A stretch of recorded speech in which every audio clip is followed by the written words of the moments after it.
Hai, Assalamualaikum warahmatullahi wabarakatuh. Saya Daniel Nabil bin Jasri. Dalam video ni, saya akan bercakap mengenai ideologi. Okey, apakah itu ideologi? Ideologi secara ringkas dan umum kita boleh terangkan sebagai ianya adalah satu kepercayaan dan keyakinan seseorang terhadap sesuatu. Ini juga termasuk dengan aspek cara hidup, dari segi politik, dari segi ekonomi, dari segi sosial lah. Tapi saya nak berkongsi dengan anda semua tentang kefahaman, keyakinan dan kepercayaan saya terhadap suatu ideologi ni yang kita panggil sebagai feminisme. Usually dalam bahasa Inggeris orang cakap feminism. Okey, apa itu feminisme? Feminisme ni adalah satu gerakan sosial dan politik yang bertujuan untuk mencari kesetaraan antara gender lelaki dengan perempuan lah. Nowadays, people will call it as a equality. Actually, pada mulanya ideologi feminisme ni keluar disebabkan diskriminasi antara gender lelaki dengan gender perempuan lah. Sekarang ni, kalau kita perasan, grup-grup yang memperjuangkan ideologi feminisme ni, diorang dah berleluasa tau. Tapi dalam ramai-ramai grup ni yang memperjuangkan ideologi feminisme, sebenarnya diorang pun dalam tak sedar berlain pendapat tentang ideologi itu tersendiri dengan apa yang diorang perjuangkan. Sebenarnya apa yang mereka nak perjuangkan sangat ni? Dari aspek apa? Dari segi apa? Actually, kalau kita nak cakap dari segi apa tu, terlalu banyak aspek yang diorang nak perjuangkan. So, yang saya boleh kongsikan dengan semua dalam video ni, kita ambil sikit lah contoh, which is antaranya dari segi pekerjaan, and then dari segi pendidikan. Alright, dari segi pekerjaan, kita boleh nampak tau dengan isu semasa pada zaman sekarang ni, perempuan dengan lelaki bila bekerja, diorang buat benda yang sama, tapi lelaki dapat bayaran yang lebih tinggi daripada perempuan. Kalau kita tengok kan, kenapa isu sebegini berbangkit lagi? Sedangkan dalam kefahaman saya lah dari aspek kerja ni, saya bagi satu metafora yang senang.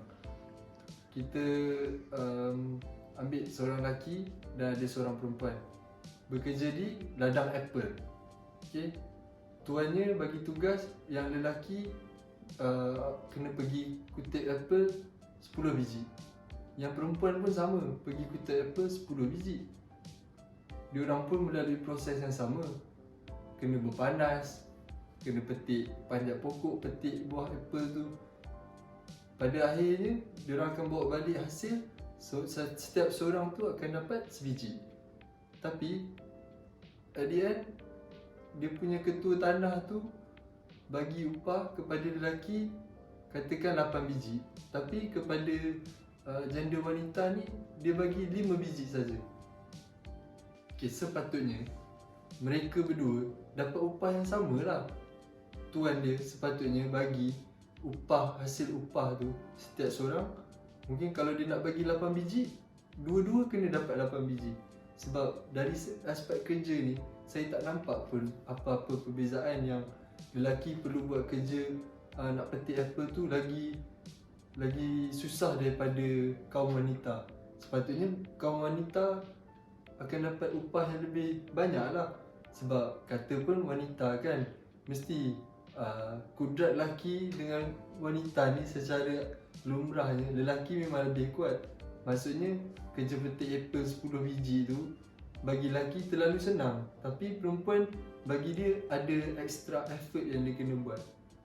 By right, diorang lah yang dapat upah yang lebih. Tetapi dalam industri kita, dalam isu semasa sekarang ni, perempuan dibayar lebih rendah daripada lelaki walaupun mereka membuat kerja yang sama.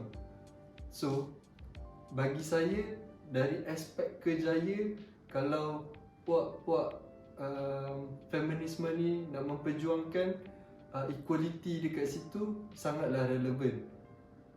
Seterusnya, aspek yang kedua, dari segi pendidikan. Kalau kita tengok zaman dulu-dulu kan, orang perempuan ni sering distereotipkan tak perlu belajar. Mereka ni hanya perlu duduk di rumah, belajar membuat kerja-kerja di rumah, sapu sampah, basuh pinggan, basuh baju, melayan suami, menjaga anak-anak. Tetapi mereka tak pernah mendapat akses yang sama dengan kita kaum lelaki untuk melanjutkan pelajaran. Kefahaman ni yang membuatkan puak-puak yang mempertahankan ideologi feminisme ni, diorang fight untuk kaum-kaum wanita supaya mereka juga mendapat akses untuk melanjutkan pembelajaran sama taraf seperti kaum-kaum lelaki. Okey, dari aspek pendidikan ni, kalau kita boleh kaitkan dengan isu pada tahun 2014, Dr. Amalina, beliau memperolehi keputusan SPM sebanyak 17A1. Dari situ, dia telah membuktikan bahawa kaum wanita ini juga berkebolehan untuk menceburi bidang dalam pendidikan ini. Kalau kita nak tengok stereotip orang zaman-zaman dulu dengan apa kejayaan yang dah diperolehi oleh Dr. Amalina tu, memang tak betul lah stereotip yang perempuan ni hanya perlu duduk di rumah, menjaga anak, tak perlu belajar tinggi, kan?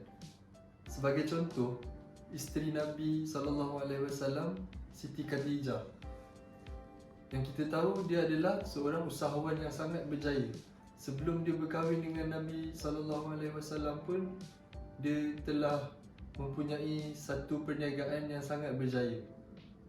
Dan dia tidak memerlukan lelaki pun masa tu.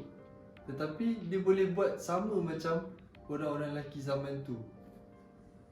So, dari aspek pendidikan ni, ideologi yang puak-puak ni cuba untuk pertahankan dan memperjuangkan, bagi saya adalah betul lah.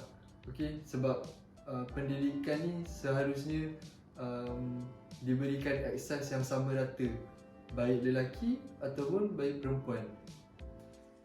Okay, untuk kita kaitkan sedikit lah tentang isu feminisme ni dengan Islam. Islam ni sangat indah dan cantik. Okay? Dia sangat menjaga darjat seseorang wanita.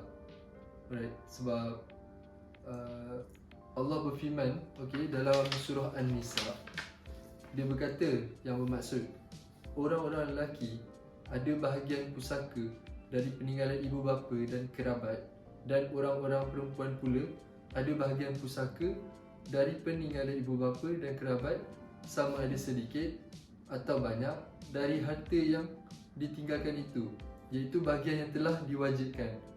Maksudnya kat sini, dalam surah An-Nisa, yang kita boleh faham, apa yang lelaki dapat, sepatutnya perempuan pun dapat sama rata di situ. Okey, secara kesimpulannya kat sini, tentang ideologi feminisme ni, bagi pendapat saya neutral. Bagi saya, ada certain aspek yang diperjuangkan oleh puak-puak ni, saya boleh setuju. Dan ada certain puak-puak ni, cara diorang memperjuangkan ideologi mereka sendiri tu terlalu ekstremis. Contohnya dari segi macam ada isu yang mereka tanya, kalau dalam perkahwinan, kenapa talak terletak di tangan lelaki saja? Kenapa orang perempuan tak boleh? Benda-benda sebegitu, dia telah ditetapkan dalam hukum. Allah yang buat hukum tu, bukan kita sebagai manusia yang membuatnya.